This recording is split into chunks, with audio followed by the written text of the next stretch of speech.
Let's pray. Guide, we beseech thee, Almighty God, members of this honorable house, so that they may wisely deliberate for the good of this country and for the glory of thy most holy name. Join me in saying the Lord's Prayer. Our Father, who art in heaven, hallowed be thy name.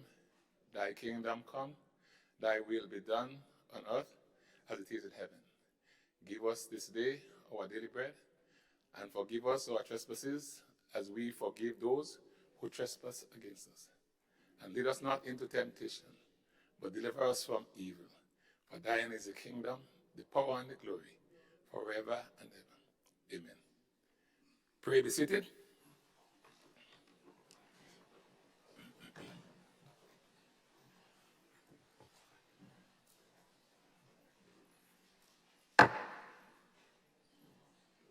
This parliament now commences.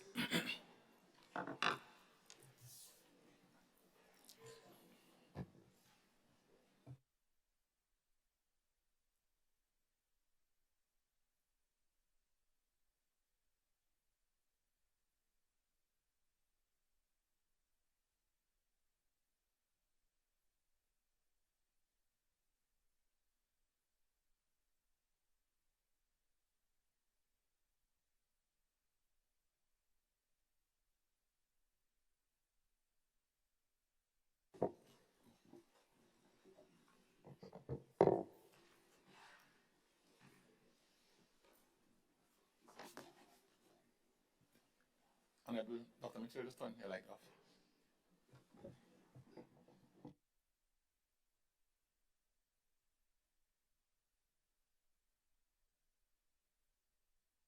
Dr. Mitchell, because of where this thing is, you can leave your mic on, because I sense reaching the switch from where you stand might be a challenge. Yes, so you can. You're right. That's okay because of the podium that you have, the podium in front of you. All right. Honorable members, we would not waste any time just to say that for today's session, just to remind the Honorable House that it will be a brief session as we try to pay respect to the late Honorable Adrian Mitchell. For the purpose of today's debate, we will have the response from the Leader of the Opposition, Dr. Keith Mitchell. He will be given 2 hours to speak maximum. I indicated to the House in our last sitting that we now have a digital clock at the entry there on the wall. So this will be used to time the speakers. My suggestion to the clerk is that when you are 10 minutes away from your due time, he gives a jingle so that members know I'm 10 minutes away so that they can plan their wrap up. All right? And that's basically it today. I now invite the Leader of the Opposition, Honorable Dr. Keith Mitchell, to make his contribution. So Mr. Speaker, I just want to add that be aware that if I'm interrupted, then that time cannot be part of the closure. I hope I'm not interrupted by the Minister of Finance, who's giving me his full time. If any interruption took place, it was one of his members who were clapping spontaneously.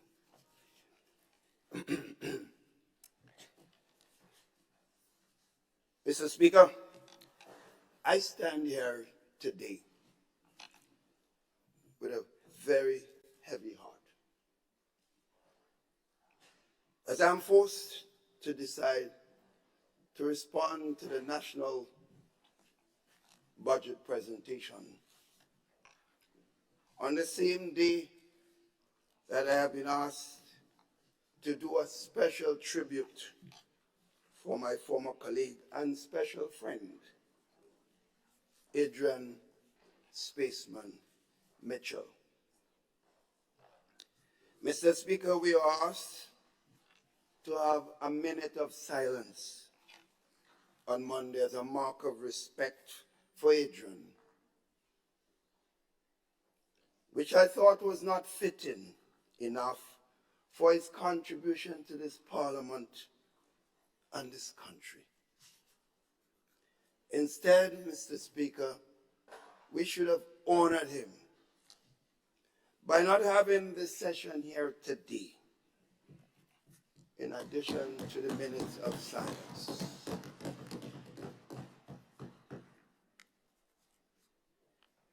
Mr. Speaker, in that sense, therefore, I was asked by the family to be there with them this morning, but I had to not accept that, but tell them I'll be there as soon as possible. So expect me to leave here immediately after my presentation, out of respect for someone who has served this parliament and given a service to this country. Politics should take second place, Mr. Speaker. This brings me into focus, Mr. Speaker, how this government has operated the business of this House since the last general elections. The present government seems to believe that they can manage the business of this House at their whims and fancy, not at the wishes of the people of this beautiful land of ours. A case in point, Mr. Speaker. After receiving the schedule of the House meetings, which included the dates for the Finance Committee and the budget presentation, the members on this side of the House did not object. We weren't consulted, but we did not object. This meant that the finance would have been held on November 17th, as was announced, and the national budget on the 8th of December, as our team arranged our schedule based on scheduled duties, personal and otherwise, without the consultation. The date of the Finance Committee meeting was changed from November 13th to November 17th, to the 13th. I assume to accommodate ministers of government and whatever purposes that they are at their disposal to do. It was also announced, Mr. Speaker, at a press conference. The benefit of the House of Members were not first given.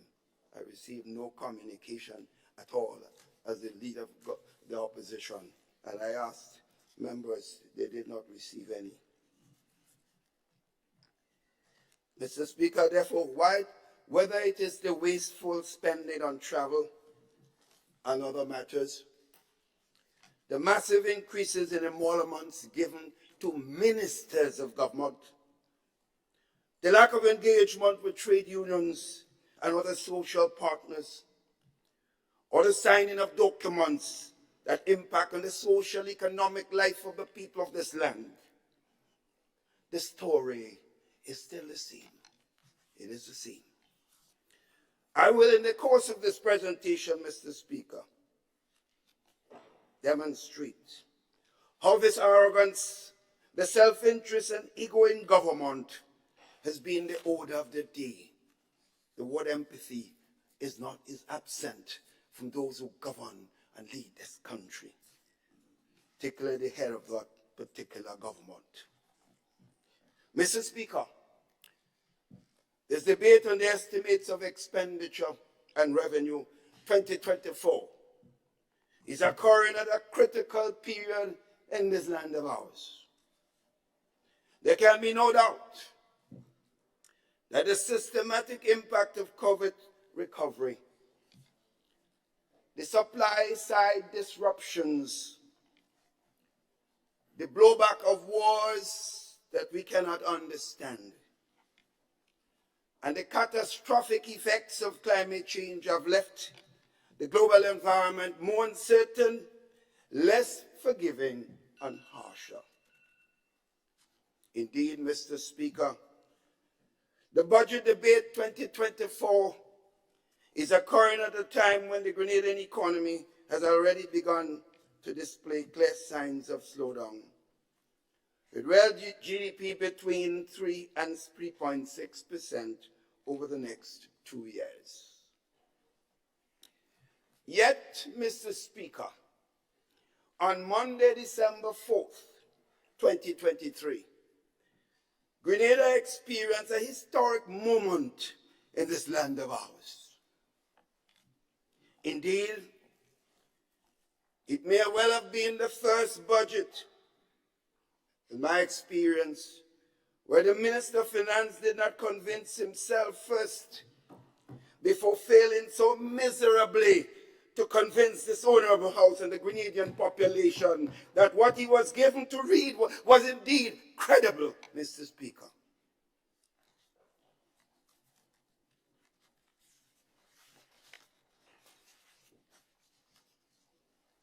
What this house and the population was subjected to on Monday was a disjointed, inarticulate, rambling, confused journal of the NDC first year and a half in government, which focused entirely on the successful programs that the NNP established and initiated, while at the same time attempting to malign the previous NNP government. They did not have the conscience to say it was NNP who did this.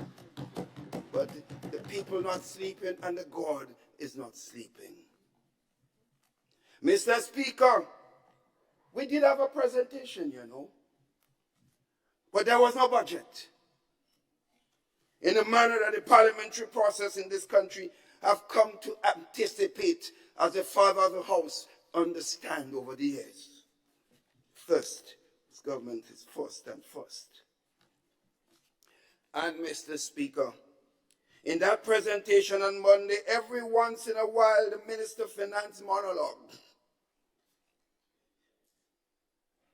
And then keep saying the NNP excellent track of record that we know it was for economic stewardship was introduced, as he said, but it was followed by some bites, such as, and I quote, they said we couldn't do it, or what we did in a year and a half, they couldn't do it in decades.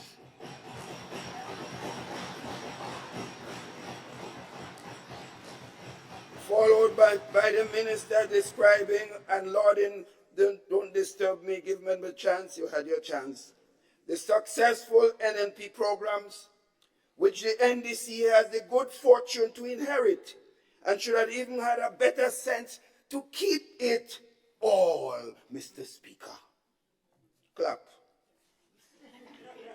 Mr. Speaker, it appeared that at least the Minister of Finance himself was aware that he was taking one for the team. Because this was truly a new low in the history of presentation of estimates of revenue and expenditure as we know it. So after 1.5 hour and 47 minutes, the entire country, and we sitting here and others, would have been asking, when will he start going into the 2024 budget? And then, just then, Mr. Speaker, just so, I heard the words. Mr. Speaker started saying, calling out acknowledgements. He was beginning to end this presentation. Mr. Speaker, what a tragedy. We were all stunned by the announcement, therefore, later on, after the budget was presented and the minister would have got a chance to announce all the nice things he wants to announce, because that is his day. There was an announcement after a special meeting, I understand, that public officers will now get a 25% salary increase as a payment, a one-off payment, Mr. Speaker. This shows, Mr. Speaker, that the government was in panic mode after the dismal presentation, Mr. Speaker. That's a fact. You don't make an announcement like this just after your best time to announce. I was having fun, Mr. Speaker. Mr. Speaker, on the issue of climate change and the recently concluded COP28, Mr. Speaker, Grenada for several years played a determining role. Mr. Speaker, Grenada was chairman of the small states for years and led a number of important initiatives for small states throughout the world. And Grenada played a role in determining the importance of the global climate negotiations. We are therefore encouraged by the achievements of the global community and small states specifically at COP28, particularly in the achievement of the Loss and Damage Fund. This Loss and Damage Fund will go a long way in re-risking, alleviating, and building climate resilience among communities impacted by climate change. We therefore look forward to the implementation of the Loss and Damage Fund. And we continue to call for broader, decisive action on climate change. Unfortunately, Mr. Speaker, the recent amendments to the Fiscal Responsibility Act and other laws by this administration have stifled the creation of adequate buffers necessary to complement the external climate and other financing. Would certainly stifle it. You may recall, Mr. Speaker, the amendment made to the Transformational Fund regulations, reducing the contingency fund from 40% to 10% earlier this year, Mr. Speaker. And they claim they're making a lot of revenue and CBI doing so well. But you're reducing the contingency fund, so to speak. Mr. Speaker, when Hurricanes Ivan and Emily destroyed our country in 2004 and 2005, we had little or no saving to use in the rebuilding process. And we were heavily reliant on loans and support and being beggars for the international community, the donors and friendly governments. We were on our knees. We had no savings. We were therefore urged, and we agreed to have an appropriate saving for future disasters. This we did, as this government itself admitted that they met a pregnant treasury when they got into office. So the impression given by this government that we had no money for contingency is misleading, very misleading. The Minister of Finance must know, and those who lead him must know, that all monies in the Treasury are under the umbrella of the consolidated fund. It doesn't matter whether it's contingency fund or special fund. That's where it is. And you said you met it pregnant. Get it right. Can't have your cake and eat it at the same time. Words are good for lawyers. Mathematicians think differently, Mr. Speaker. Sorry. Brother Peter.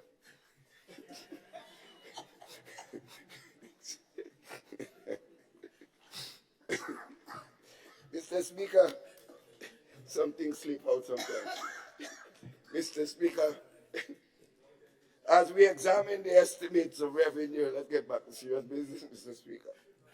As we examine the estimates of revenue and expenditure for 2024, in the context of dynamic changes and developments, some of which were referred to by the government side, and also within the context of the programs and projects initiated by the new National Party's government.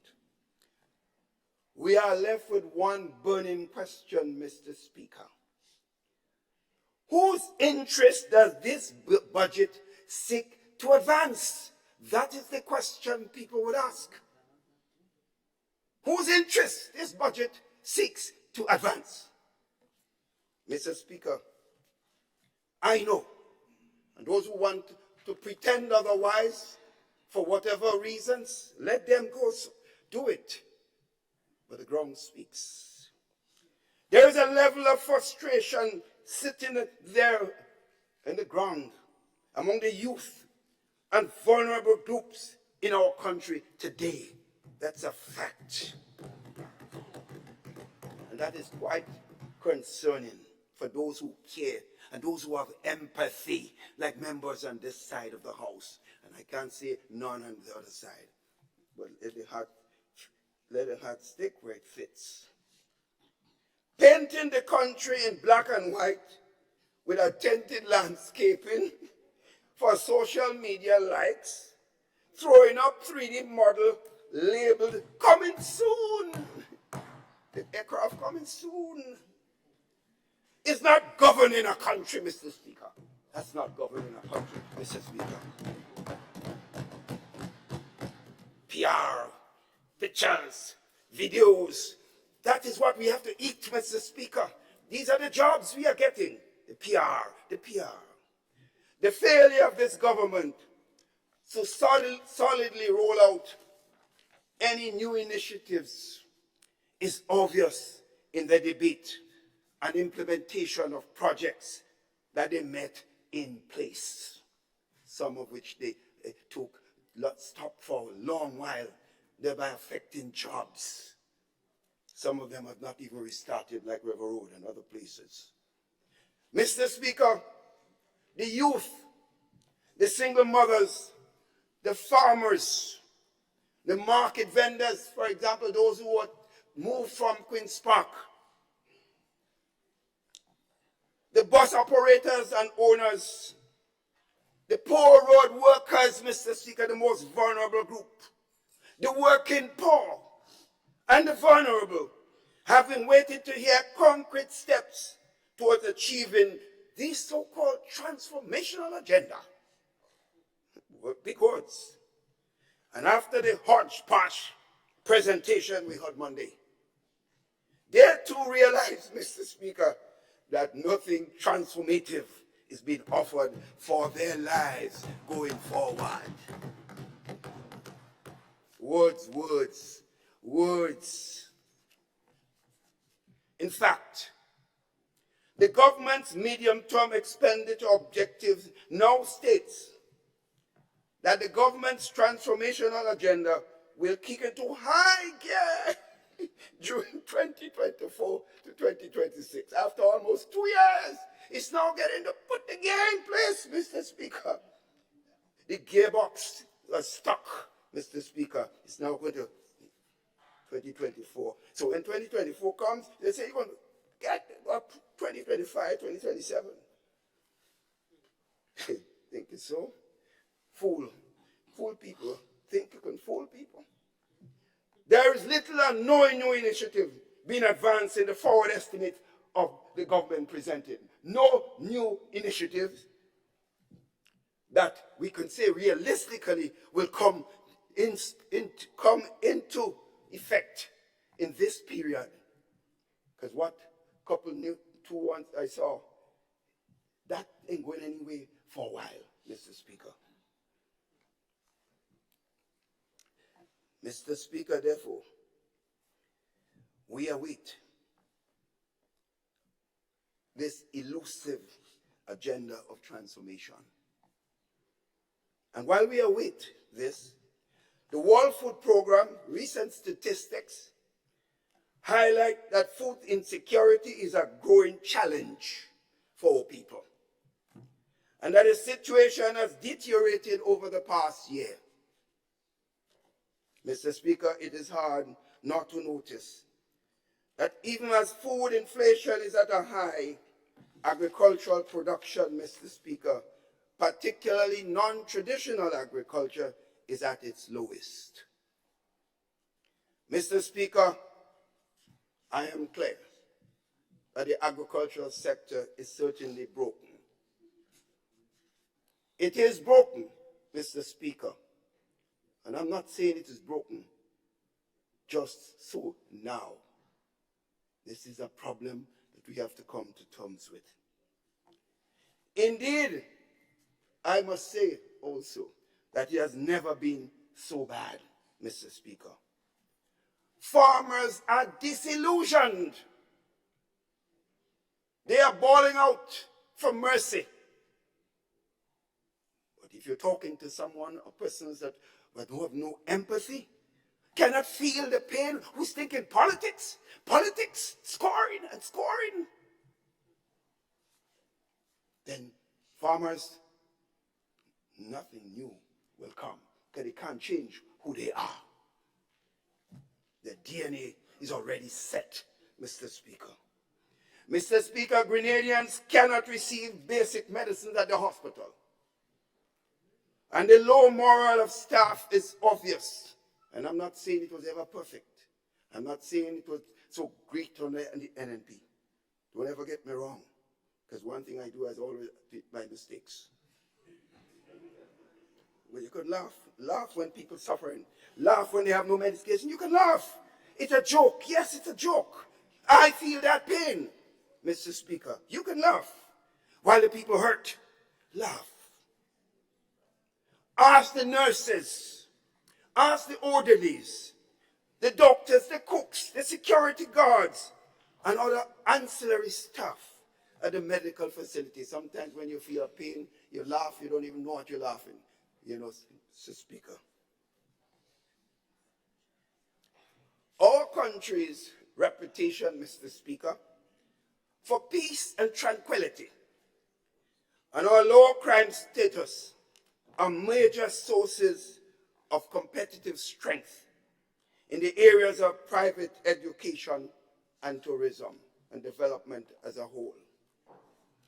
Mr. Speaker, gun-related crime and violence, in fact, all crimes and violence are also a major threat to the peace and security of all our people.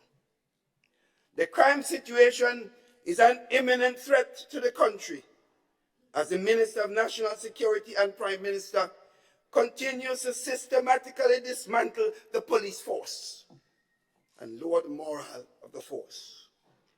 The failure to promote officers based on established policies and the motion of others because of what is perceived the political alignment has created an atmosphere of discord in the police force. Moreover, the continuous transfers, the semantics on advancing promise, pay, and grade, all sorts of dancing. The meager duty allowance to the rank and file of the force, and the sluggish approach to treating repairs of police stations have cumulatively resulted in a demotivated Royal Grenada Police Force that has to be arrested quickly. The frustration is evident in a number of officers who have already opted to take early retirement, and from information, many more intend to do so. We have to arrest the situation, Mr. Speaker.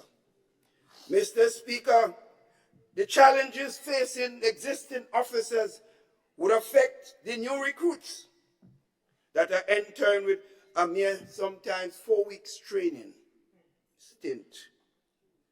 How, Mr. Speaker, how prepared will these officers be to protect and serve as the oath demands? So if they do not come up to what we believe in, then we run our mouths, when in fact we did not give them the necessary tools to do so. 4 weeks training in some cases. Mr. Speaker, the security of this country is at stake. And we take this opportunity to call on the government to urgently arrest this situation. It's not about just each of us here. It's about all the citizens of our country. Mr. Speaker, these are the prevailing circumstances in which the citizens of Grenada look to the policies and programs of the government in any given budgetary cycle for relief and opportunities. These are what we are looking for, not thumping of the chest and boasting about the bi-monthly payment program of public officers In some cases, it kind of, it's kind of frightening. By monthly payment, what has left many officers at the end of the period when it's supposed to come without a salary because the situation is broken. You should listen to that first. Not the payout of retroactive pension also to less than 1% of the population, while crucial social programs have been cut. No empathy, no conscience. Me and me and me, how I look, how I be, how I be. Mr. Speaker, this budget cycle is cast in the context of hyperinflation. Mr. Speaker, they can't keep quiet. I was very quiet when they were speaking. They can't. But I understand. When you're uncomfortable, you talk sometimes like a baby. In the context of hyperinflation, contracted growth, increased crime and violence, an unacceptable high youth unemployment, and a largely vulnerable working class, this is the order of the day, Mr. Speaker. The budget read on Monday presents no response to the vulnerable segments of the population, to the runaway inflation, which averages 8.7% for food, but exceeds 15% on some food products. Indeed, Mr. Speaker, after the reading of the budget, the growing segment of the population that comprises the working poor now knows for sure that none of the harsh conditions that afflict their lives will be transformed for the better. They know that. It is therefore necessary, Mr. Speaker, to evaluate the extent to which the revenues that are expected to be generated are allocated to the areas that are affecting the people of this country. I will so do. Mr. Speaker, I want to speak directly to the revenue performance now, which is touted as a significant achievement by this government. Mr. Speaker, when I see numbers, it turns me on.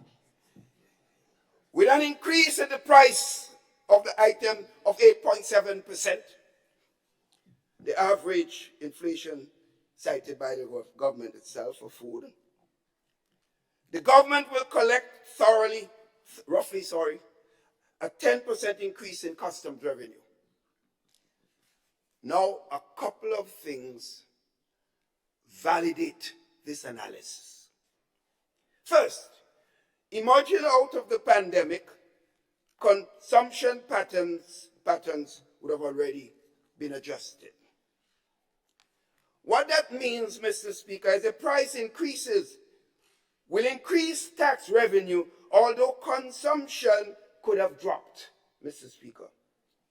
As such, inflation is what accounts for a significant part of the increase in revenue collections.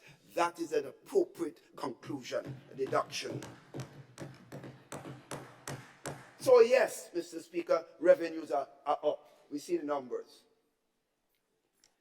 On domestic taxes, Mr. Speaker, the government reintroduced VAT on electricity, knowing the pain that already existed. It reintroduced the petrol tax on gas and petroleum products. It placed a 15% VAT on sugar and sugar drinks. All products that the poorest of the poor use. That is the point I'm making, The poorest of the poor use this, but didn't enter the minds or the feelings of the heart. The so-called heart, the heart. It didn't enter that heart. That heart. It's a painful heart. Yes, excise taxes, I'm talking about increasing revenues. I don't want to lose the trend. Excise taxes on alcohol. Increased license fees for road users. But also again, they impose a charge on water. Water, you know, Mr. Speaker, water, basic service, Mr. Speaker. All of this, Mr. Speaker, are serious revenue enhancement measures. So when they're boasting, the boast came with the pain of the most ordinary people in the society. Additionally, the government has provided an amnesty to encourage taxpayers who owe taxes to take advantage of the tax break. When we consider all those things, Mr. Speaker, together, the revenue performance must be seen as a combination of price effect of inflation, the imposition of taxes on the people, and particularly the poorest of the poor in this country, and also of past as well as 2023 performance of the economy. The buoyant revenue performance, therefore, Mr. Speaker, has masked the underperformance of the economy. It is because of the management of the economy. So, Mr. Speaker, this is while we are broadly of support of most of the conclusions of the IMF staff report, Mr. Speaker, staff, because I did work for the IMF in my early days in Washington. So I know how they behave, how they think. I have a good idea. We found the staff report, although we say we basically agreed with any of the statements, but we found it uncharacteristically hollow. Note I didn't use the word shallow. It was just not as piercing as we have come to expect an IMF report. But that is not surprising, Mr. Speaker, because the staff report came out of staff members from the IMF meeting with the government side alone. Bear in mind, and that is significant, they did not get any independent view. So what they write is based on what they receive. As such, therefore, Mr. Speaker, we look forward to Article 4 consultation of the fund that is carded for the second quarter of 2024, where they would engage with all stakeholders, with government, with trade unions, with business sector, with the NGOs and the official opposition. That is the Article 4 consultation. And that report, Mr. Speaker, afterwards will tell us the real picture, Mr. Speaker. Mr. Speaker, notwithstanding the excess revenues earned and projected to be earned by this government, the areas of increased allocation or distribution of the same, it demonstrates, Mr. Speaker, apparent lack of sensitivity of policies and programs that would generate jobs for the average Grenadians. And that is fueled by self-interest, Mr. Speaker. No empathy, no feelings, that heart.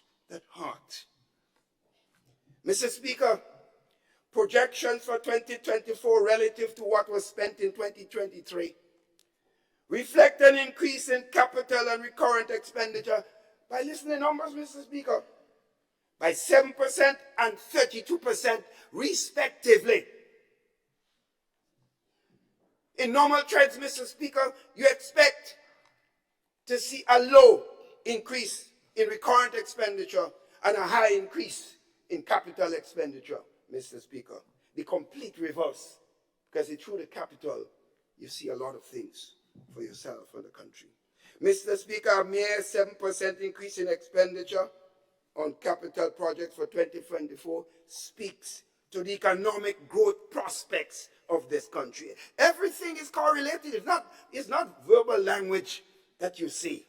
or someone coming on TV or radio and talking without any basic knowledge of what is taking place.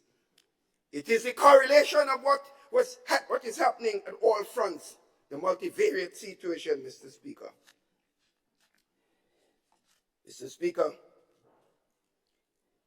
this government is enjoying record passport sales to the Russians, while the Minister of Finance and Prime Minister, the Special Envoy for Investment, and the Treasurer of the National Democratic Congress, they're happy. But not a single new investment project has come to Grenada during that time, Mr. Speaker.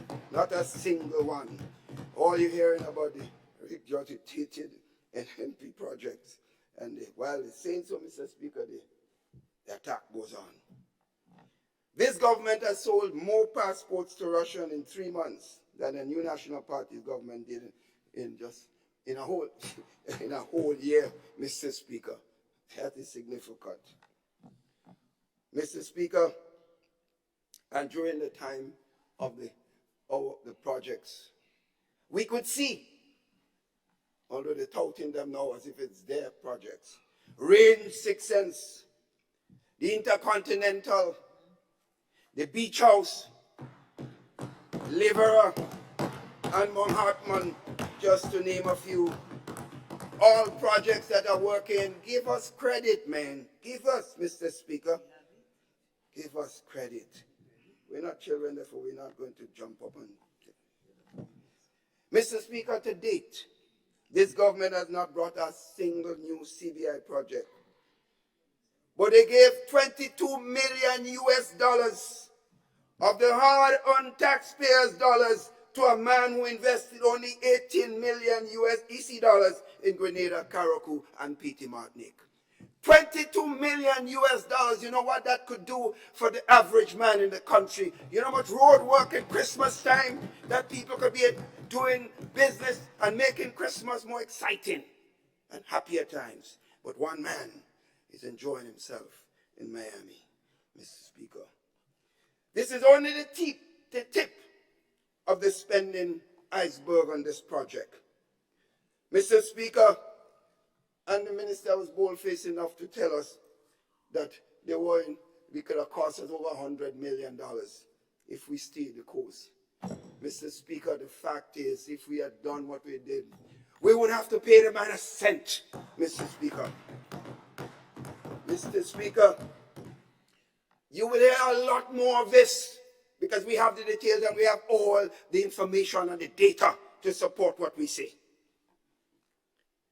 Mr. Speaker, the minister failed to tell us that there were investors in this project, so the government will be called upon to pay $56 million to investors on this project. We didn't hear a word about that. And I hear about Kawana Bay and some project, Silver Sands owners. Thing is not even completed yet, but it's out there as if it's final. But that is how this government operates. Noise, announcement, soon to come.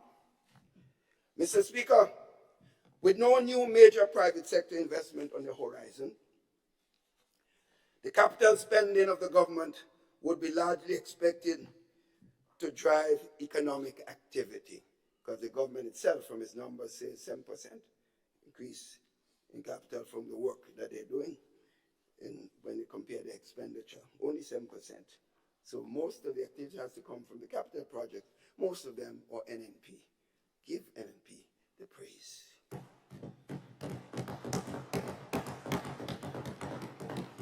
The 7% increase in expenditure is largely attributed also, and that's a fact, numbers again, Mr. Speaker. It's largely attributed to increased cost of building materials, and that's a fact. And the so-called two new projects were added to the list of the inherited ones from the new National Party's administration. Further, Mr. Speaker, there is no guarantee that these two projects will get going during this budget period. So if so, and whether the conditions will be beneficial to the people of this country. While some of the existing projects were renamed, for instance, words, Mr. Speaker, they're changing everything. The bathroom and toilet program now become wash. Wash. Yes, transformation words. Words, Mr. Speaker. They're good at words. You get 100% on words. 0 for implementation and project implementation. 0. We want percentages and performance benefiting people. That's the mark of a government, not words, Mr. Speaker. Mr. Speaker, so that one's washed. The debushing program of now is called what? Beautification, empowerment, sustainability, and transformation. Whoa, words, Mr. Speaker, words. Or special projects, they call it now community mobilization, empowerment, and transformation. Woo, words, Mr. Speaker, more words. And 2 new, Mr. Speaker, this is fun, almost fun if it was not people that we're dealing with. We could be laughing, but it's difficult to do so. Mr. Speaker, this so-called young, bright, I don't know where it is, and creative transformers, I don't see them on the transformation. And that transformation trade that we are about. It has failed to come up with any original ideas that can create job opportunities for the people. Where are these transformers except words? It is therefore anticipated that 2024 will be another year of continuation of projects initiated by the new National Party's government. I expect to see more of this on social media posts about implementation rates and all sorts of things, where they get the numbers. And coming soon, that quote, coming soon, flight landing, rather than project initiation and performance activities. However, Mr. Speaker, we always give credit where credit is due. We commend the express intent of the budget to continue these projects and encourage the government to give accelerated implementation consideration to the Molyneux landslip, and issues affecting the Western Corridor and community of River Road. Mr. Speaker, Molyneux. Poor Molyneux, hold on. Recurrent expenditure, Mr. Speaker. We were hopeful that the rate of increase in recurrent expenditure would have been utilized to assist the people of Grenada, Carriacou, and Martinique in some key areas of concern. However, we continue to see the lack of empathy, sensitivity, the cold-heartedness, and the incompetence of this government. When you see them speak, you don't see no feelings. Words, Mr. Speaker. And incompetence in several critical areas: education, healthcare, housing, social services, seed and debushing, the youth area, agriculture, and efforts relative to inflation. Education, Mr. Speaker. Mr. Speaker, the government touted its free tuition, quote unquote, free tuition program as a major success. We all know, Mr. Speaker, that schools in Grenada, with the exception of the T.A. Marischal Community College, Life Organization, and private educational facilities do not have a tuition fee per se, as I say, generally speaking, but rather fees for things like report cards and a tie and the likes and other amenities, Mr. Speaker. As a matter of fact, schools across Grenada still charge parents for these things in 2023 And it appears that they will be charging them so in 2024 unless I hear something different. On the issue of TAMCC and Neuro, while tuition is paid as a one-off charge per semester, the transportation support provided by the previous government, Mr. Speaker, particularly for students in the rural communities, was reduced by $1.2 million, Mr. Speaker. I say I like numbers. Of 50%. Check your records. Mr. Speaker, this so-called free tuition deceptive headline that education in Grenada is now free. Absolute nonsense. While we have children who are unable to access the same because it's a facade. Students from the rural community, Mr. Speaker, attending St. George's University, Mr. Speaker, were also assisted by this program that we had. Moreover, there was a cut in the allocation for the e-books program in the schools. That is in the budget. Mr. Speaker, one would think that a government that wears the term transformation as a running theme in every word that they utter. As I say, they're good at words, words only. Would have embraced the e-book program, but instead there is a $5.5 million reduction in the support provided for that program by the former New National Party's government. Check the numbers.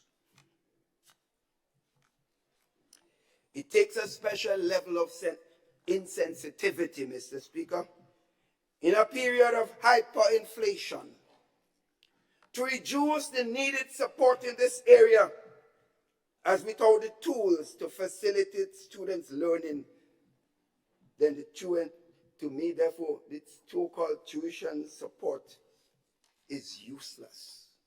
Mr. Speaker, I was on record, Mr. Speaker, as standing firm when the last government, NDC government in 2008, announced that it was giving free tuition to all and sundry. And they removed the transportation cost and other basic amenities and support that we gave to the vulnerable and the poor, which the other side don't like to hear me use the word poor. Mr. Speaker, I stood up then, and even some members of my own party did not agree because they felt that people would be turning against us for this. But sometimes in leadership, you have to speak your conscience, even at the expense, Mr. Speaker, of the loss of some votes. I said, the country does not have a wash of money. And if we were able to have a lot of money, excess, and we could give everybody free tuition, I say, let's do it. But under the prevailing condition, I said, those who can afford to pay must pay. And use that money to provide additional help to the poor and vulnerable for transportation and other amenities. These were my words. And this again is the same stand that I take. Those of us in a position, Mike, your son, doing well, I'm doing well, are you doing well? I can pay for him. Let me pay. Let you pay. Government should not pay for us if it doesn't have. If it has, I said, if it has a lot of money, then fine. Mr. Speaker, the reduction in transportation allowance and book support just to create a to highlight free tuition for all. It hinders students from lesser means from accessing an education. This in turn widens the margin between the vulnerable families and those who can afford it. Those who know it, like me and others, how it felt going to school and not having basic things at presentation college, not be able to go to the talk shop to buy a sugar cake. I know how it felt when I watched others drinking and eating, and I could not buy anything. I would assume all members on this side would have passed through this. And I can only assume all members on the other side, but some of them do not behave as if they passed through difficult times because they hate to the word poor. While we are concerned, Mr. Speaker, we are not surprised because we saw the same lack of sensitivity to the poor and vulnerable people by the policy decisions of the NDC government in 2008. So they are taking a pattern, Mr. Speaker. Their policies have always supported the concept of taking from the less fortunate and giving to those who can help themselves. That has been the mantra. So, Mr. Speaker, while we boast of increased revenues, the failure to use those revenues in key areas of education to benefit the people of Grenada who need it most is extremely unfortunate. Healthcare, Mr. Speaker. Mr. Speaker, the Prime Minister and then Minister of Finance, when he delivered the 2023 budget speech, labeled the healthcare budget of 2023 as the biggest budget in the history of Grenada. Numbers. In fact, healthcare was considered by him, and I wouldn't fault him for saying so, the number one priority of the government and a critical aspect of its transformational agenda. These were almost quotes. With the highest allocation in the history of this country, it is therefore baffling, Mr. Speaker, that the estimates reflect an unspent amount of $27 million, Mr. Speaker. That's the government. Big numbers in the block. You put a big number in the block, and then you boast it in the budget. The numbers mean nothing if it does not go to the heart of meeting the aspirations and wills of the people of this country, particularly those on the ground, Mr. Speaker.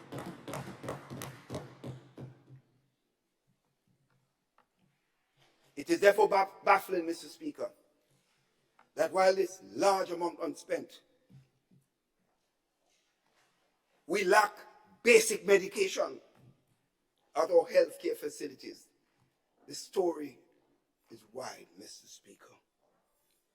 Mr. Speaker, imagine $27 million would be left unspent while nurses are paid a taxed amount of $500 so they could remain silent on the issue of promised regularization. They remain silent. Don't talk. Don't say nothing. I'll give you $500. Take it. Behave yourself. As the government actively entertained privatization talks with venture capitalists, and there's nothing wrong with the discussion. Everyone will recall, Mr. Speaker, the nurses hitting the streets during the period of the new National Party's government as they felt our phased approach to regularization was not at the pace that they desired. While that may be so, we never stopped regularization. Mr. Speaker, the option for privatization of the healthcare was proposed to the new National Party's administration, and discussion was ongoing. However, one of the basic concerns was the cost of services to the people under such an arrangement. We have to be satisfied with health care being a public good. That was of paramount concern to us, Mr. Speaker, and I could only assume that it will be a paramount concern to the government.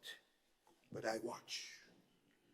Moreover, the implications for workers and the costs associated with the same were also worrying, Mr. Speaker. Mr. Speaker, you do not have to take my word for it. Just ask the leadership of the Public Workers Union, trade union, who exposed the notion of privatization of the healthcare system and its concerns, not necessarily against, but concerns. And consider his words, Mr. Speaker, when he said,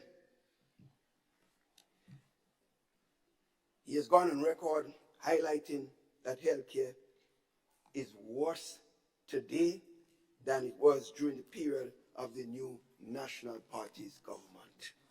And these statements are coming from a person who never wasted the time to criticize the new National Party's government. Even when we won 15 seats, the brother was on television the next morning attacking him before we started to work in 2018. That was his right.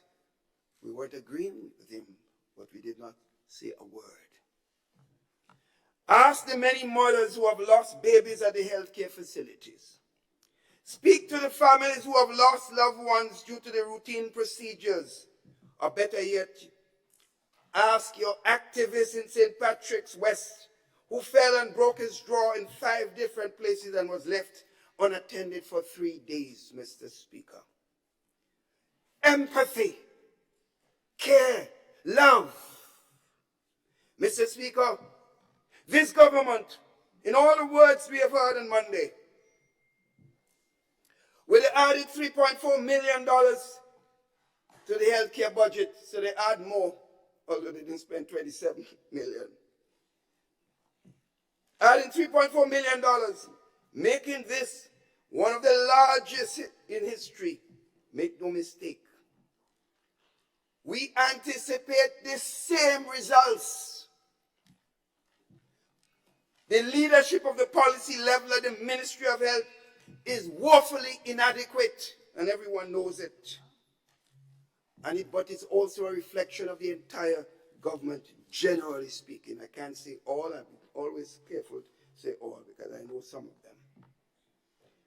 Instead of minding the business of the healthcare system, the Minister of Health is busy erecting signs in Northwest St. George's, and somebody member asked me, Doc, how is Northwest? Northwest is well, my brother, and it will always be well. Erecting signs and delivering sporting balls while the people are hurting and dying at the General Hospital, Mr. Speaker. But I don't want to make this a question of personalities.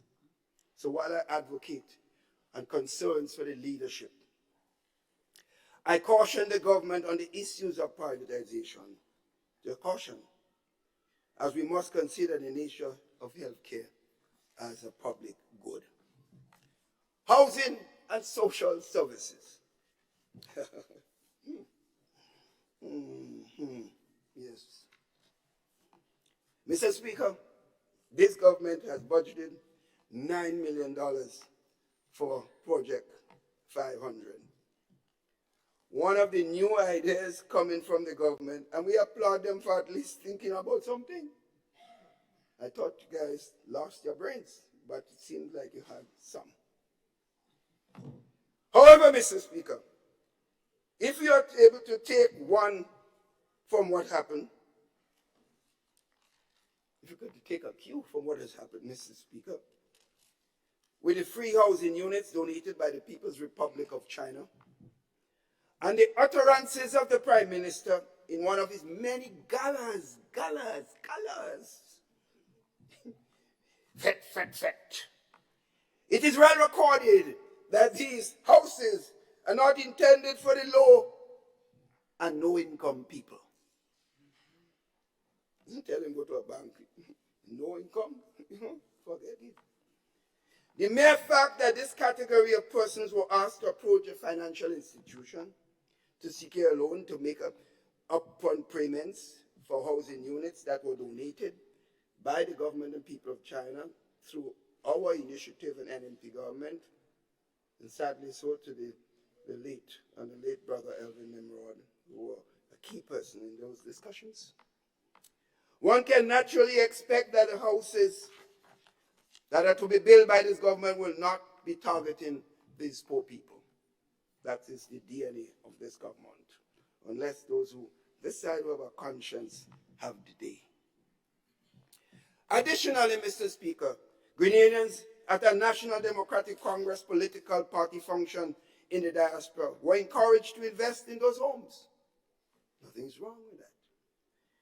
Accordingly, the allocation made in the 2024 budget is not intended to fill only the housing needs of people on the ground who have no homes. you might be thinking of others who might be better off in some cases. I can't say in all cases, Mr. Speaker. But it also can be channeled to party hawks, Mr. Speaker. Additionally, Mr. Speaker, the amount of funds usually spent on the housing brigade, this housing brigade, is now referred to by this government, what? The Grenada Home Improvement and Resilient Project. Words. we have a simple, we simple people, we say housing repair. But big words, man. Tie up the head with words. The lawyer speaking. Good in the court, not here. It has been reduced by $1 million, Mr. Speaker. $1 million. Accordingly, we anticipate fewer people being assisted by the house repair program. Mr. Speaker, it's often said by members of this government that the new National Party is fixated on the poor and vulnerable or the people on the margins.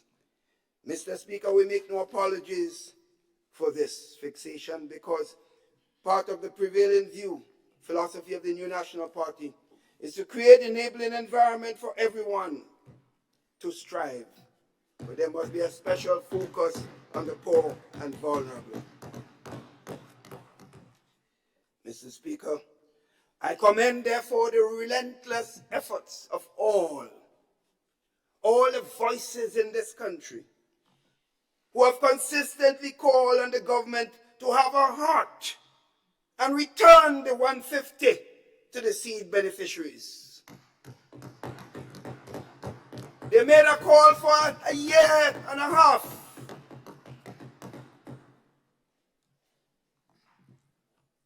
The government has now, after a year and a half, has made a payment that increased this year of $200.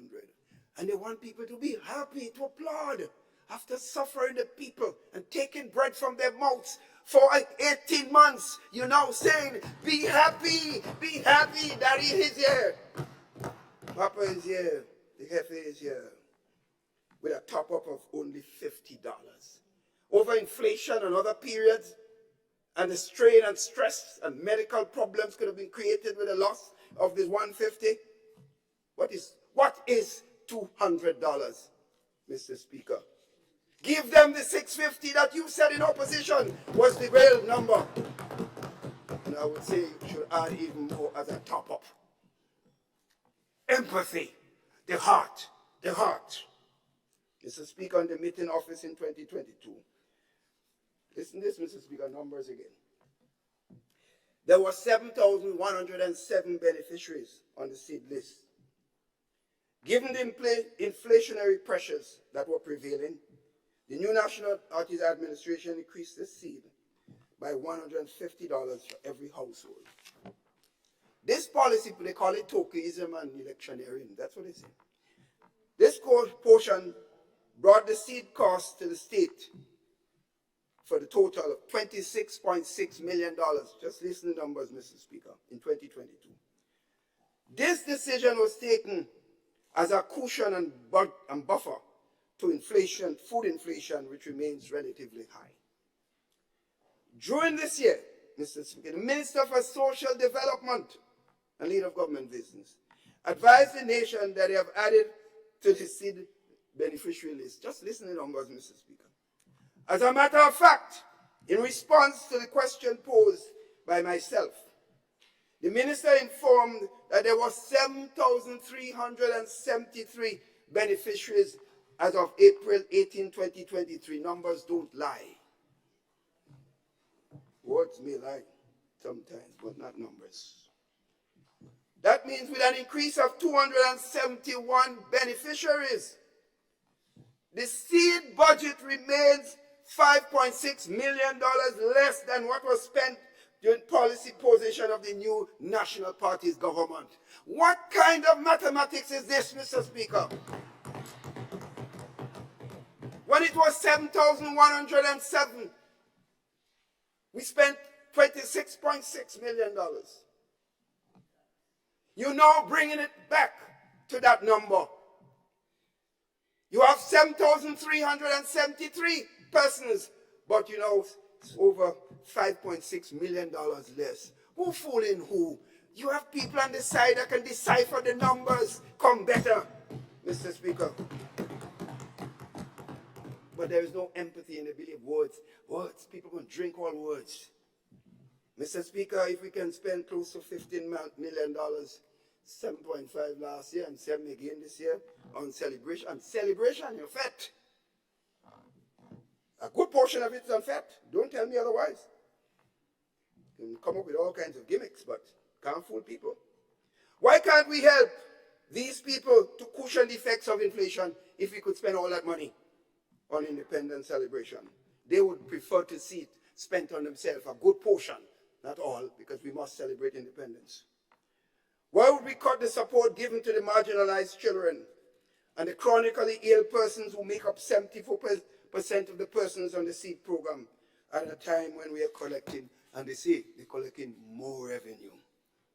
Mr. Speaker, this is an orchestrated attack on the marginalized people. I did say so on the first budget, but I was not listened to. More people listening today because they can feel what I said is coming to pass. So I call on the government, and particularly the Prime Minister, who knew all what the World Bank said prior to the elections, to provide a minimum of $650 to the seed beneficiaries. Or better still, we await the promise to eliminate poverty in Grenada, Karakou, and Petermatic. Not my words, these are the words of the government. I'd like to see which country will eliminate poverty. U.S., with all its wealth, hasn't been able to do it. Until such time, Mr. Speaker, we will continue to talk about the poor and vulnerable, no matter how much members on the other side talk otherwise. Mr. Speaker, our NP government has over the years implemented a large debushing program to aid persons without a steady income or permanent jobs, Mr. Speaker. For example, during the Christmas season, sometimes we saw over 6,000 people throughout the length and breadth of the country. Some used to call it like we're wasting money, Mr. Speaker. But you know, Mr. Speaker, you could have seen the circulation of the money all over the country. The vendors in the streets, the farmers, the shopkeepers, the tailors, the hairdressers, all of them, my friends, all of them, you see the money's being spent.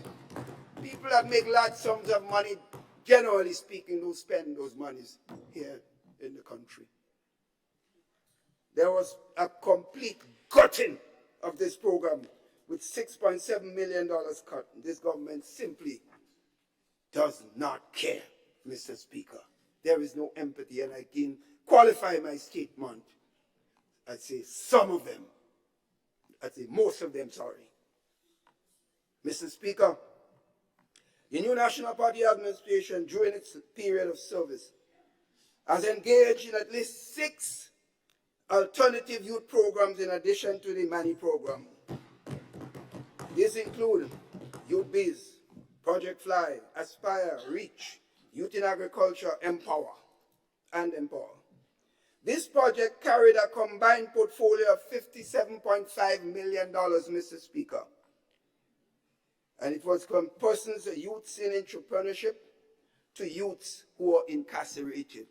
We did not attempt to leave out any one whatsoever, Mr. Speaker. Mr. Speaker, today the government that boasts about having a youthful team, we decide, no, Mr. Speaker, old man could speak so. The government that boasts about having a youthful team has done the least to support the youths of this country, Mr. Speaker. The only youth programs entered to in the budget for youth are the MANI and the Empower program, with a budget of $41 million, $17.5 million cut in cumulative youth spending. That's the government that loves young people. Notwithstanding this, the inability of the government to come up with innovative programs, transformation word, that engage the youth. They have not added any new persons to the money, systematically sending home some, and some cases reducing some by $300. The paycheck is on some of our hands, Mr. Speaker. And you cut the entire program, this Empower budget, by $2.5 million. Mr. Speaker, what has happened to nothing in the budget? To the hundreds of children that now graduated. That is what the money program was, a continuous program where batches will come in. Not a word about the new batches, not a word, Mr. Speaker. Mr. Speaker, the nation will recall that the new Prime Minister referred to the 22 budget in the New National Party as one of tokenism. The attempt, he says, to pacify the man is just like what they're doing now. Every time you hear an increase, $500. Just check it. They have a number, like a stock. It doesn't matter what the prevailing variables are. Give them 500. Give them. Keep your mouth shut. Don't say nothing.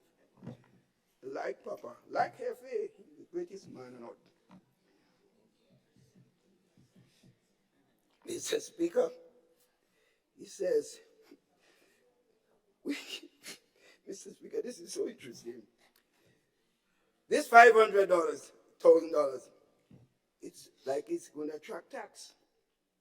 And it's subjected to the NIS and cannot be used to compensate for the promise of permanent employment. That was a promise. Mr. Speaker, and with the stroke of a pen, pension and gratuity will come. The pen have a stroke. This $500, Mr. Speaker, is a mere token. The word token came from the other side. I can use it now. It's token to silence people and window dress the real issue that this government is still reimagining the Imani program and is unable to fulfill the promise made by the Prime Minister to make them permanent in 12 months after assuming office. Mr. Speaker, while this government appears to have an obsession with $500, I don't know where they get this 500 thing from. We look forward to making all Imani permanent, Mr. Speaker, and do that urgently. Agriculture. Mr. Speaker, the Prime Minister and Minister of Finance announced the largest agricultural budget in the last 10 years as he delivered the budget speech in 2023. Like the story of the Ministry of Health and the Ministry of Education, the Ministry of Agriculture has only spent $16 million out of $39 million allocation, Mr. Speaker. So you see, the numbers in the budget brackets mean nothing. Just give me a chance to dance and do semantics in the Parliament and other places. But the actual work, and from their own numbers, $16 million alone was spent. Mr. Speaker, with the largest budget and all the nice talk, $23 million remain unspent. Notwithstanding the poor performance of the sector in 2023, there was a near $10 million increase in allocation for 2024, largely driven by the reinstatement of the Youth in Agriculture program that was cut in 2023 budget cycle, and the increased allocation for climate resilience agriculture, for integration landscape management program. All programs, Mr. Speaker, were initiated by the new National Party's administration. While we commend the government for the continuation of these projects, we note with concerns the cuts in the Food Security Enhancement Project, the Exportation of Agricultural Products Program, and interestingly the development of cannabis or marijuana industry projects by $6.5 million, Mr. Speaker. Mr. Speaker, ironically, only last weekend we saw a picture circulating with our dear Prime Minister on social media, posing with marijuana, signaling the intent, I assume, to legalize the use of the plant. The extent to which his actions were within the ambit of the laws of Grenada, and that's not for me to conclude on, or can be considered irresponsible, to say to the extent. I would leave it to you, the people, to judge. However, I will say that the picture and the posting of the same was another attempt to deceive the people of Grenada, as the budget of the Cannabis Commission was reduced by 40%, Mr. Speaker. We're dealing with numbers, gimmicks, gimmicks, gimmicks. Mr. Speaker, it's unfortunate that food security and supporting the exportation of agricultural products in particular is not a priority for this government. This has implications for the balance of trade, as a reduced allocation in both areas suggests. Mr. Speaker, while we remain concerned about the reduced investment in critical areas, we are more disturbed by the fact that the ministry, with at least 3 advisors, 60% of the funds allocated remains unspent. So what are they doing, I ask? Mr. Speaker, the easing of inflationary pressures. This is an important one. Mr. Speaker, the government has made no serious efforts to utilize some of the resources to ease the food and inflation of the people of this country. Instead, what we have seen is a tax policy position that has resulted in a further burden on the average Grenadian. The removal of the cap on fuel has allowed gas and diesel to be nearly $17 today, Mr. Speaker. These are facts. They took off the cap. The introduction of additional $50 in the license fees across all vehicle types. It has implications for the taximen, bus operators, and owners. We are still grappling with the unmanaged cost of fuel at the pumps. This is likely to have direct implication on bus and taxi fares in 2024.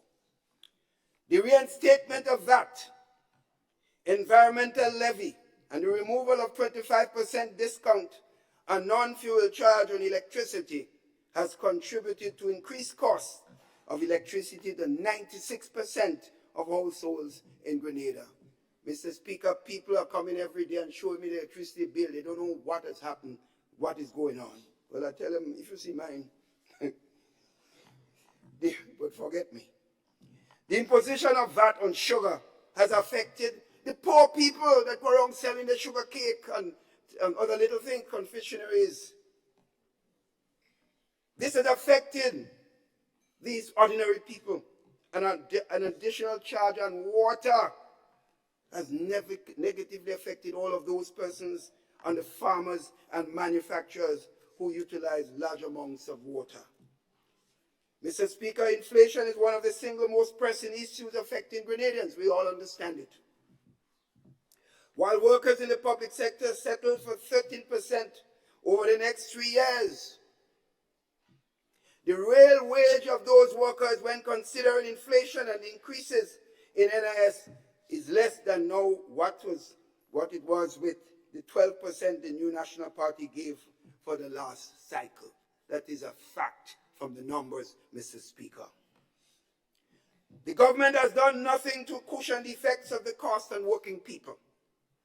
The fact that the government advised the regurgitated 20 items that were VAT exempt last year would be placed now on price control suggests that the policy did not work. What is even worse, Mr. Speaker, is that the minister indicated in his announcement that the wholesale and retail markups will be determined after consultations with the industry stakeholders. Words. Mr. Speaker, we are in December 2023. This is supposed to take effect at the beginning of the budget in January 2024. And the government has not done any consultation yet. This is Christmas time. I hope you say you're going to do it, or it will be seen as another gimmick.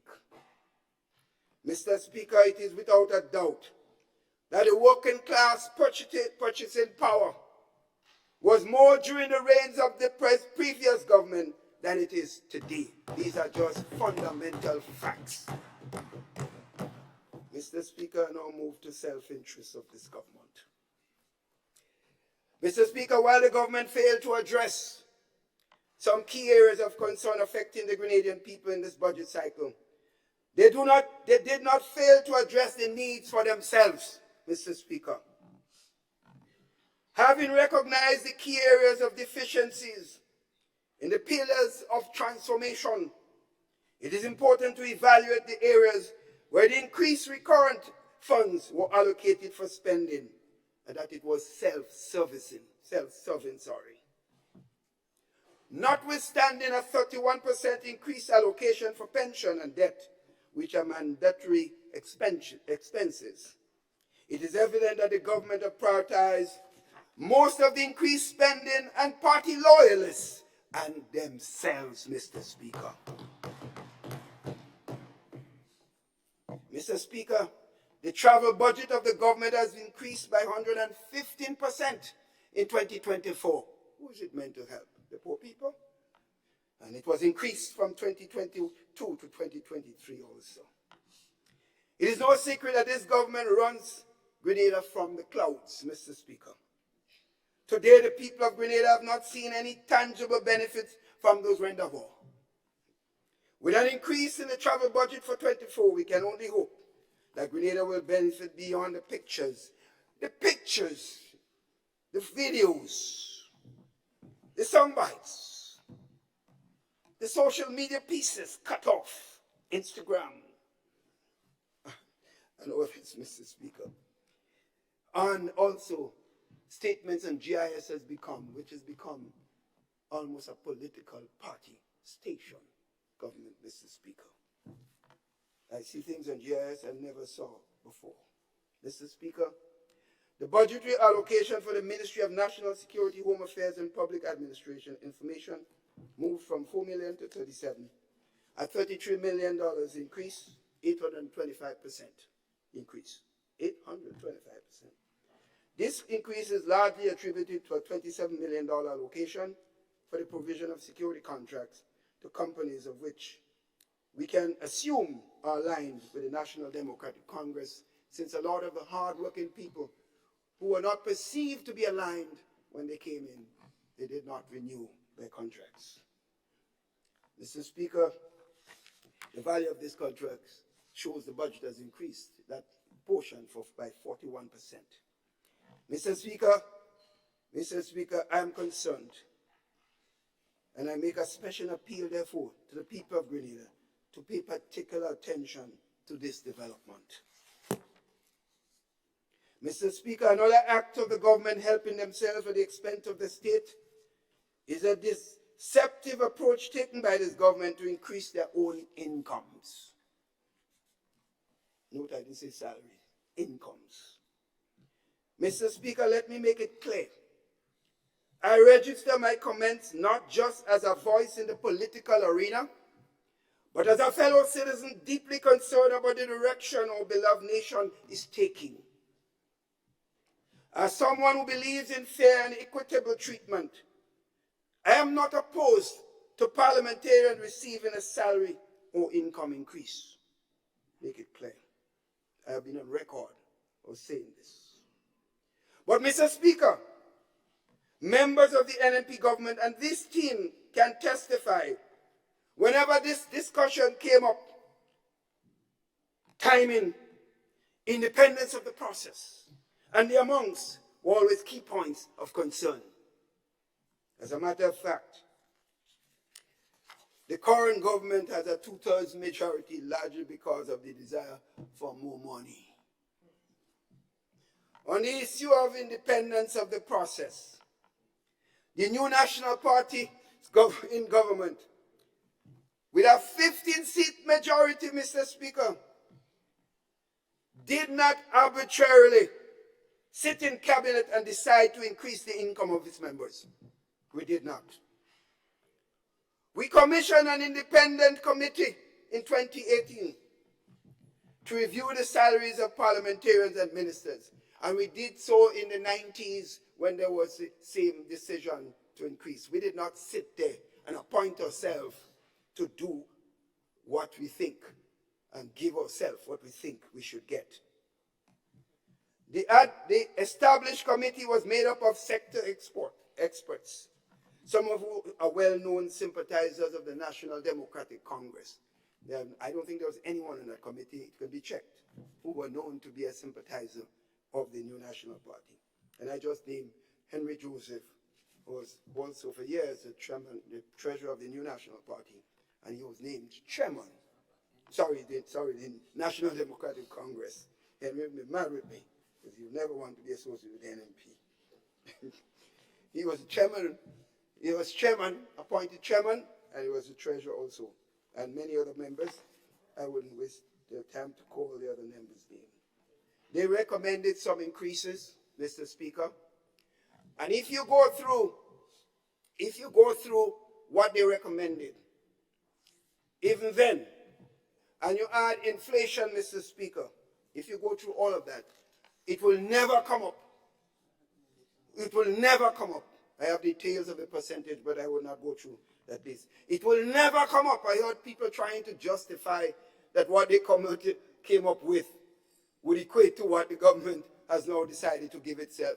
Total falsehood, Mr. Speaker. The numbers do not lie. The numbers are there, Mr. Speaker. Mr. Speaker, the report was presented for review and a wider consultation in 2019, Mr. Speaker. Of course, it was not available to be incorporated in the 2020 budget cycle. It could have come into supplementary budget, yes, but Mr. Speaker, COVID-19 struck, and the emphasis was not doing things for self, the perception of the population. It was about, Mr. Speaker, taking care of the needs of the people of our land, Mr. Speaker. So we suffer ourselves for the benefit of the population. Therefore, I stand by my previous statements and I strongly maintain my views on this issue, Mr. Speaker. The Prime Minister claims that he has power and he knows how to use it with a stroke of a pen. So the stroke of a pen, the salaries of ministers were increased. Stroke of a pen. Use power, man. Use it. You get it? Use it. The former government, NDC government head and his team did not know how to use it. I will show them how to use power. I have it. Use it. People use power for all kinds of things, Mr. Speaker. You see it all over the world. To brutalize their citizens. To justify killing babies. That's what they use power for, some. They use power to hurt people, to victimize people, to destroy people's career. It happens all over the world. Power. You must know how to use power. Not for yourself and those you like, but the interests of the people of your beloved land, Mr. Speaker. Mr. Speaker, this government has deceptively increased its income and sought the House Committee of Parliament. And they try to use the House Committee irresponsibly, Mr. Speaker. Don't try that. Don't try it. You will be called out. Remember who's on this side. The whole team. Mr. Speaker,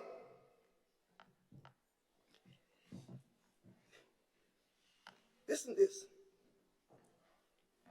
The required process should have been, after an independent committee was established to look at the salaries, the required process should have been for income increase for parliamentarians. That is to form part of the budget.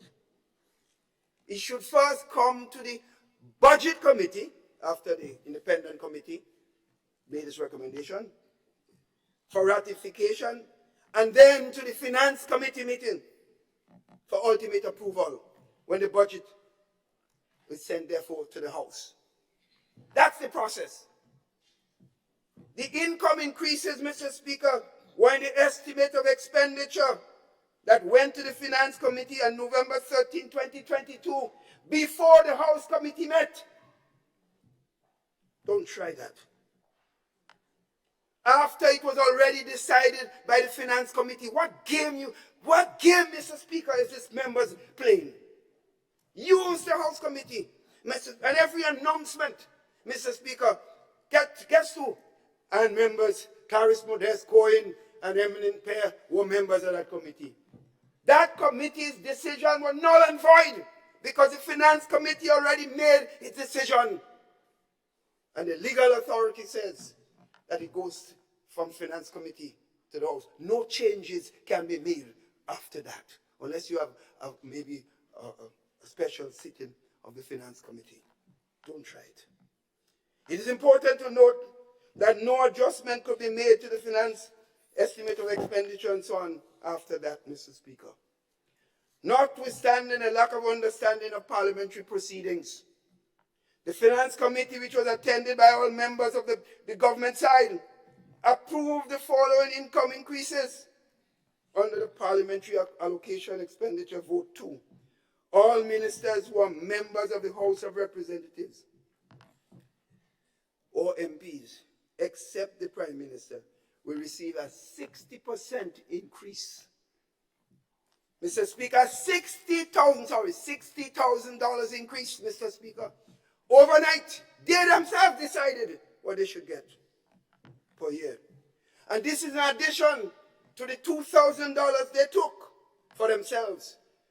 So within a year and a half, their salaries increased by $84,000, Mr. Speaker. And almost all of it, Mr. Speaker, goes without tax because it came under the section called allowances. Mr. Speaker, you see the selfishness? Allowances, no tax. Mr. Speaker, let me make it clear. The members of Parliament who are not members of the government, they get $5,000. That's what I get, and that's what all of them get. I have no problem with that.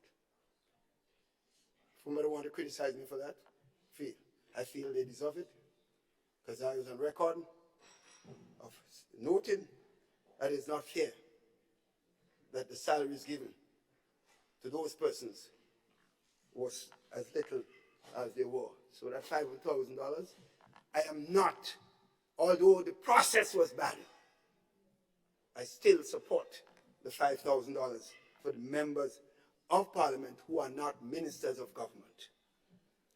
Therefore, it means that the ministers of government who are members of the House of Representatives, in addition to the $3,000 they get on their salaries, will now get an $87,000 increase. Over 106%, even before they settle down to do any serious work in this country, except travel. Bringing the total income of ministers of government, Mr. Speaker, here the number. Despite outside of telephone and internet allowances and so on, the total a minister would get would be $169,687. Oh my, Lord have mercy. Lord have mercy. While the members of Parliament, Mr. Speaker, get the same $5,000, and they have the same responsibility in some cases in terms of meeting the constituents' needs, and they know the challenges that they will get, because every day people come looking for something. So you have a lot. I say to the people, they're getting a lot of money. So you should have no problem coming to people like me. You know where to go, Mr. Speaker. Similarly, the Parliament has allocated $42,000 increase for ministers who are senators. And that's added to the $24,000 that they were receiving before, and the extra $3,000 ministers get. So the total income has jumped by $71,000. Senators, Mr. Speaker, are happy for you. Now we'll get, as ministers, $153,687, Mr. Speaker. Mr. Speaker, none of the previously mentioned adjustment affects the Prime Minister.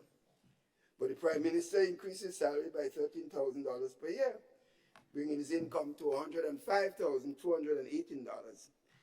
This does not take into consideration the $246,000 paid for rental of the Prime Minister's residence, which brings his total compensation package, not considering telephone, internet, entertainment, and so on, to $351,218. You see, this former Prime Minister of 23 years stayed at Mount Royal. It was a home. The taxpayers did not have to pay a cent. I heard someone saying that the government was paying for my home, my house. Tell them stop lying, Mr. Speaker, through you. And I'm not talking to members of this house that said it. It was said outside by some of the party hawks on radio and talk shows. That is false. Just say this. As Prime Minister, therefore, I received $90,000 max, and it was taxed, Mr. Speaker. Get it right. It was taxed. Mr. Speaker, the percentage increases that this government sat in a room and gave themselves in less than 2 years in office, while the people of Grenada was grappling with rising costs and hopelessness, is frightening. Mr. Speaker, I am really saddened. As I said, today was not the day for me to come speak on these issues. I would much prefer another day, Mr. Speaker. But Mr. Speaker, what is even more frightening, this government came to this house less than a month ago and repealed the Fiscal Responsibility Act and replaced it with the Fiscal Resilience Act. They must change a word, which saw the amendment to the wage bill move from 9% to 30%, because they knew what they were planning in the budget. So they had to change the fiscal rule, otherwise they would be breaking the law. We didn't know that then, but we know it now. The leader of government business, when presenting the bill, lamented the government's interest in providing increases to the workers. He was talking about workers. He did not say anything about himself or other members.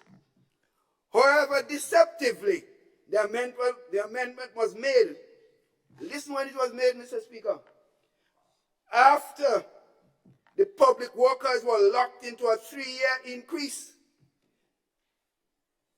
But just before the budget to accommodate the increase provided to ministers, in other words, they had to use the fiscal limit in the negotiation with public workers and say, well, you can't expect me to break the law. So they waited, finished the negotiation, and then the increases came, Mr. Speaker. Smart one.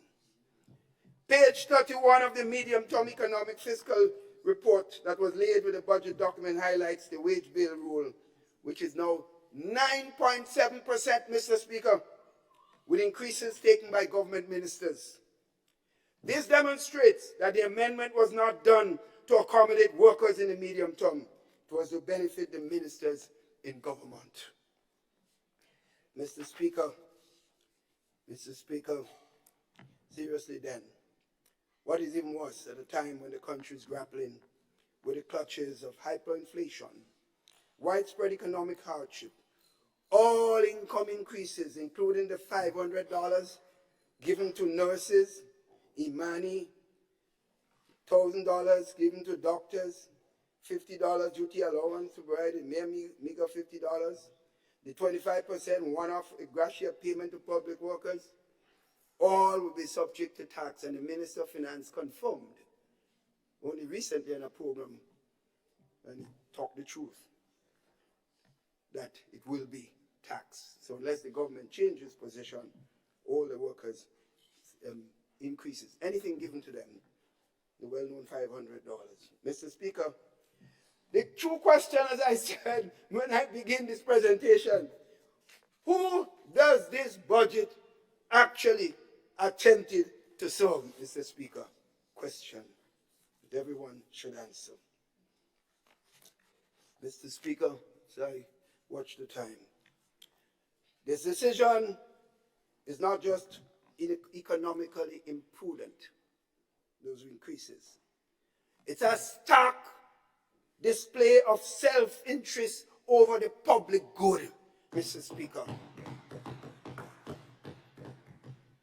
The increases to the ministers come at a time when the regularization of public sector workers is not marred with the natural retroactive benefits, which include pensionable years that are due.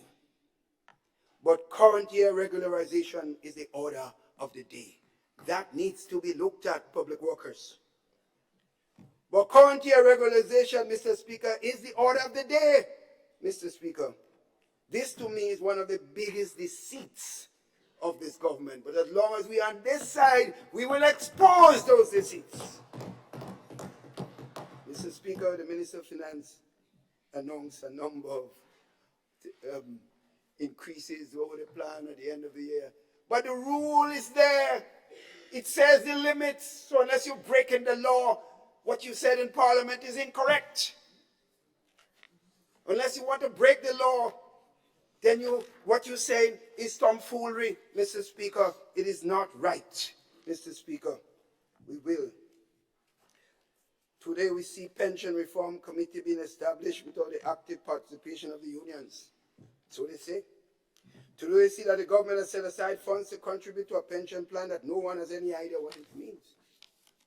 Mr. Speaker, in conclusion, as I come to conclude, interestingly, yes, so. Mr. Speaker, it is well understood that management of the economy is about setting policies, making choices, and implementing policies that maximize the overall benefits of the people of Grenada, Carriacou, and Petit Martinique. That is what the management of the economy entails. It's about doing the greatest good for the greatest number. In this regard, Mr. Speaker, Matthew chapter 7, verse 15 sets up what we as trained mathematicians says. It's an interesting proposition. It states quite candidly, and I quote, "Beware of false prophets who come to you in sheep's clothing. But inwardly, Mr. Speaker, there are ravenous wolves, Mr. Speaker." Verse 16 says, simply states, "You will know them by their fruits." Let me repeat, Mr. Speaker. You will know them by their fruits, Mr. Speaker. When this administration gathered and took more of the fruits for themselves by increasing the travel budget, providing 2 million loan to one person, another 1.7 million loan, as if it's their money, Mr. Speaker. These are not your money, it's the taxpayers' money. You're put there temporarily as guardian. Don't take it for yourselves. The bank came from nowhere to a serious bank. When they build roads, Mr. Speaker, and other facilities for their own residents on the backs of the taxpayers, Mr. Speaker, this is a problem. When they increase their income by over 100% and made it tax-free, mostly so. When they make profits from the citizenship by investment program, for some of them, I say it's wrong. When they provide a tax break that can benefit members of cabinet, I say it's false and wrong. When they remove 150 from the poor and vulnerable, people who are suffering, the disabled and others, I say they have no conscience, Mr. Speaker. When they refuse to give the poor world workers a serious level of opportunities over the years, and the entire year, especially at Xmas time, when they could make the place look brighter, because they're the ones who spend the money. When they cut the givers programs and lower it. When they fail to introduce any new programs for the youths. When they fail to make the managers and contract workers permanent within 12 months of taking office. when they reduced the e-book program, when they cut the housing brigade program, when they increased taxes on gas, electricity, sugar, and water, H2O. When they fired workers, laugh still, fired workers and victimized workers, I say have a conscience, have a conscience. When they denied regularized workers retroactive pay and pensionable years as they promised, I say, have a conscience. When they see to it that little or no medication at the hospital, I say, have a conscience. As I reflected, Mr. Speaker, on the passage of Matthew 7:15 to 17, it dawned on me that it in this passage, that this might have motivated Maya Angelou, that famous black female giant poet who wrote, and I quote, she says, when people show you who they are, believe them, unquote. When this new administration shows you their true fruits, you don't have to guess what tree it came from. You don't have to guess whether they are sheep or wolves. Mr. Speaker, we know it because we feel it.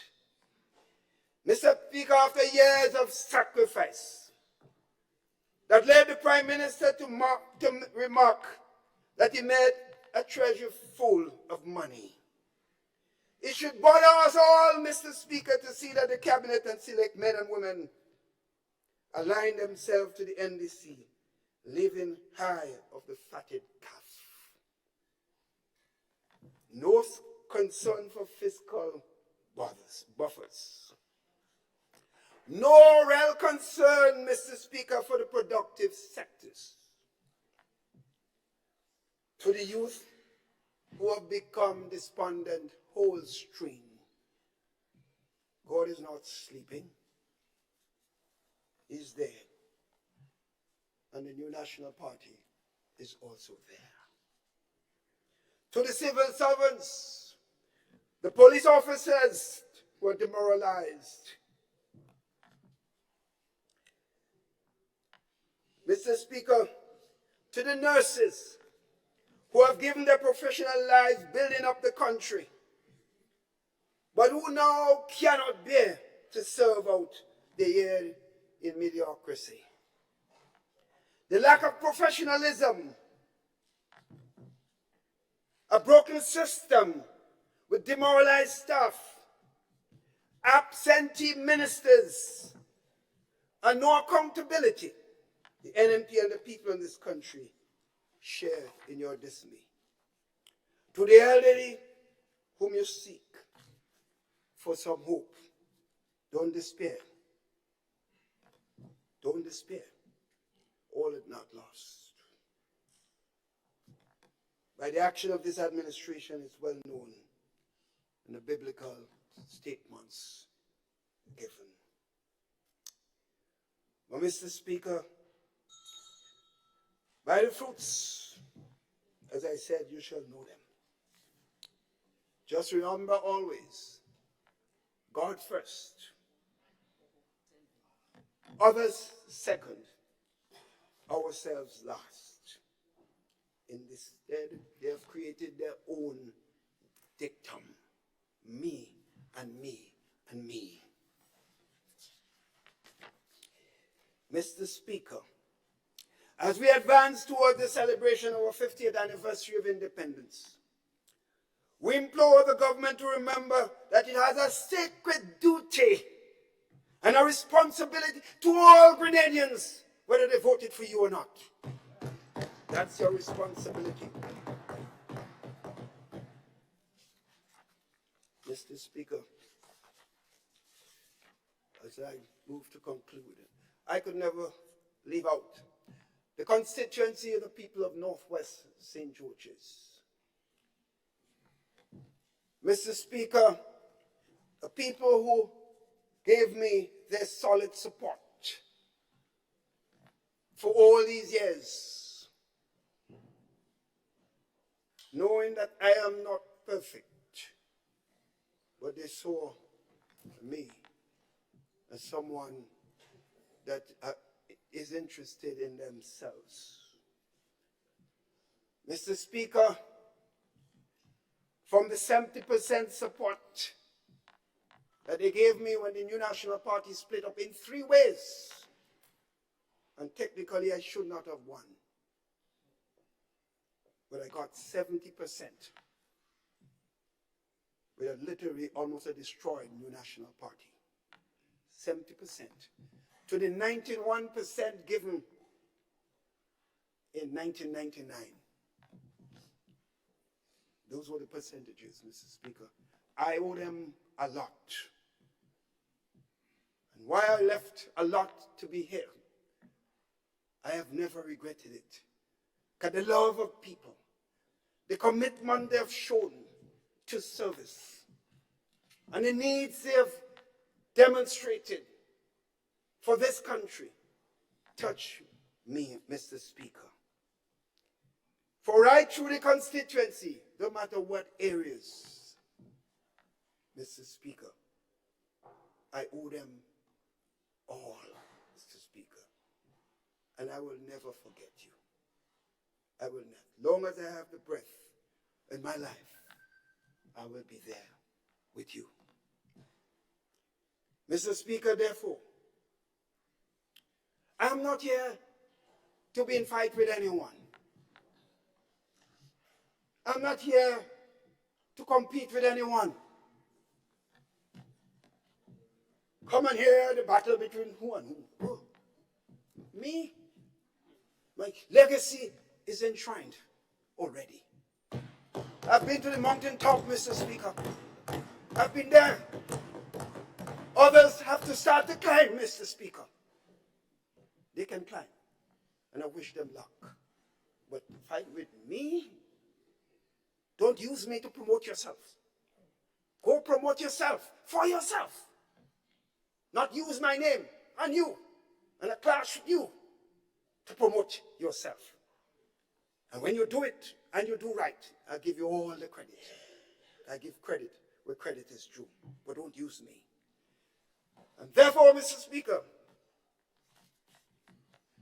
this is the Yuletide season. Christmas is here. I may not get the opportunity to wish all members again and the country. I will do it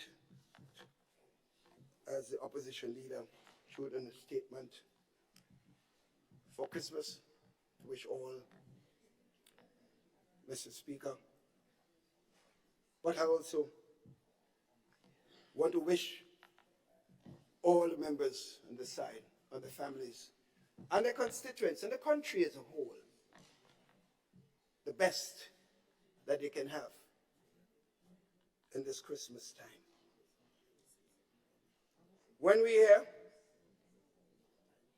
here to put of our ideas, to speak to issues that concern us and our people, Mr. Speaker. We hold no malice to anyone. I have never had in my bone, and my mother taught me so. Despite the attacks, the viciousness that I have passed through in the politics, I've never held that against anyone permanently. You get mad, yes. It's human to be mad. I've seen people come up here and say all kinds of things. Those I have done a lot for, they have been the most vicious against me. But that is the price one pays for service. And I have not said a word about them. And I could say a lot. But I am bigger than that. My grandmother taught me better. She told me do not pay. Do not pay back what is wrong with wrong. Your conscience must be your guide. My conscience, Mr. Speaker, is my guide. And therefore, I want to wish all the best you can have for Christmas. And to thank the members on this side of the House, Mr. Speaker, to thank them for their support. I know some of them want to create a real fight. Mr. Speaker, they want fight. The only party that know how to fight one another is the National Democratic Congress, Mr. Speaker. That's the only one that know how to fight. I've never fought in my life and I don't intend to fight now. That's the last thing, Mr. Speaker. But I want to thank them and to say to them, Mr. Speaker, my concern, as I said to you, I should not be here today. I am going to St. Patrick's to be along my brother. Someone was served me when I give my tribute today. It might be difficult for the tears not to flow, but I will hope not. Because he served with me. And he served the New National Party with distinction, Mr. Speaker. So I thank you all. I wish you all the best as we move forward with this budget presentation. Thank you, Mr. Speaker.